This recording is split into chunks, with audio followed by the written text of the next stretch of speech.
Hello guys, তোমরা সবাই কেমন আছো? আশা করি সবাই খুব ভালো আছো। আজকে দেখো, আজকে ভিডিওটা ছাড়তে অনেক লেট হয়ে যাবে। মানে আমি যে রেসিপিটা তোমাদের সঙ্গে শেয়ার করতে যাচ্ছি সেটা হচ্ছে রাত্রে আমি ডিনার করব।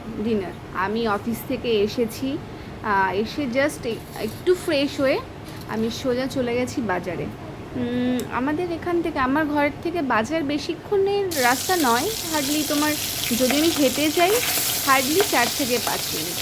তো আমি গেলাম, আজকে কী খাবো ভাবছি। আজকে সকালবেলা সেরকম কিছু করা হয়নি, চলে গেছিলাম টুকটাক কিছু খেয়ে। সব কিছু তো আর শেয়ার করা যায় না, আর আমার শরীরটাও খুব একটা ভালো ছিল না, সেই জন্য তোমাদের সঙ্গে ভিডিও শেয়ার করতে পারিনি। সেই জন্য আজকে ভাবলাম যে না, একটু হাতের সময়ও আছে। তাও দেখো, এই ভিডিও করতে, রান্না করতে আমার অনেক রাত হয়ে গেছে। প্রায় 11:30 বেজে গেছে যখন আমার রান্নাটাই কমপ্লিট হয়েছে। আর খেতে খেতে ভাবো আবার সকালে ওঠা। যাই হোক, তো তোমাদের সাথে এবার আমি রেসিপিটা শেয়ার করি। আজকে বললামই বাজার থেকে আসলাম। বাজারে কি কিনবো? মাছ কিনলাম, পাবদা মাছ। পাবদা মাছ তোমাদের কাদের ভালো লাগে একটু বলো। আমার কিন্তু বেশ ভালোই লাগে। আর এই গরমে পাবদা মাছ খেলে পেটটাও কিন্তু বেশ ঠান্ডা থাকে। মানে পাবদা মাছ খেলে পেটের জন্য আমাদের ডাইজেস্ট খুব তাড়াতাড়ি হয়ে যায়। মানে সব কিছুর জন্যই খুব ভালো। আর আমি খুব পাতলাভাবে ঝোলটা করেছি, সেমন কিছু রেমেডি দিইনি এর মধ্যে। আদা, জিরে আর লঙ্কা, আমি কাঁচা লঙ্কা সবসময় কাঁচা লঙ্কা আমি প্রেফার করি। খুব লাল লঙ্কা, মানে শুকনো লঙ্কা দিয়ে আমি খুব তরকারি খাই না ছোটোবেলা থেকেই। কারণ কী বলো তো, মা এভাবে রান্না করে, কাঁচা লঙ্কা খেয়ে অভ্যস্ত। আমিও মায়ের কাছ থেকে শিখে গেছি যে কাঁচা লঙ্কা, আদা, জিরে এইভাবে আমার বেশ ভালোই লাগে। তো আমি এইভাবেই রান্নাটা করব।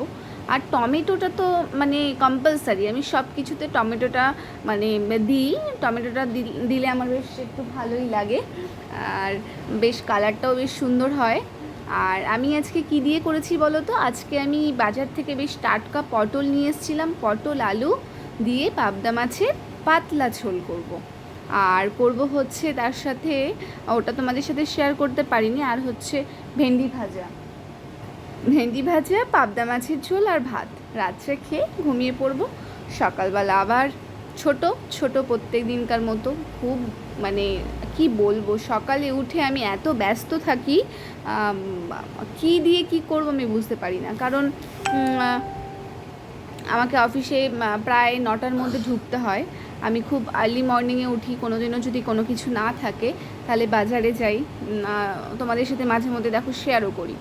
যাই হোক, তোমাদের সাথে কথা বলতে বলতে দেখো আমার এই সে আলু দিয়ে, পটল দিয়ে, সব কিছু দিয়ে ভেজে তার মধ্যে আবার মশলা অ্যাড করে কষিয়ে জল দেওয়াও হয়ে গেল। তোমাদের সাথে গল্পও হচ্ছে, এদিকে রান্নাটাও হচ্ছে। মাছগুলো কিন্তু বেশ সুন্দর ছিল আজকে, একদম টাটকা ছিল। আর আমি মাত্র 4 পিস মাছ নিয়ে এসেছি, 4 পিস মাছ নিয়ে এসেছি। আমি এখন ধরো, যদিও একটা বড় মাছ, একটা যদি খাই তো ঠিক আছে, যদি ইচ্ছে হয় দুটো খাবো, আর দুটো থেকেই যাবে। বেশ বড় বড় মাছ। আমি 112 টাকার মাছ এনেছি। পাবদা মাছের একটু পাবদা মাছটা কস্টলি। আমার 112 টাকা, 4টে মাছ 112, ভাবতে পারছো বাবা। আর যাই হোক, দেখো মাছও দেওয়া হয়ে গেছে আমার। ঝোলটা বেশ সুন্দর করে ফুটছে, আর বেশ সুন্দর একটা গন্ধও বেরিয়েছে। আর কালারটা কেমন হয়েছে তোমরা কিন্তু রেসিপিটা মানে দেখে বাড়িতে নিজেরা রান্নার ট্রাইও করো। আর আমার রেসিপিটা যদি ভালো লাগে তাহলে কমেন্টে কিন্তু জানিও অবশ্যই। যাই হোক, এখানেই তোমাদের সাথে আমি কথা বলা শেষ করছি। গুড নাইট, সবাই ভালো থেকো, সুস্থ থেকো, টাটা।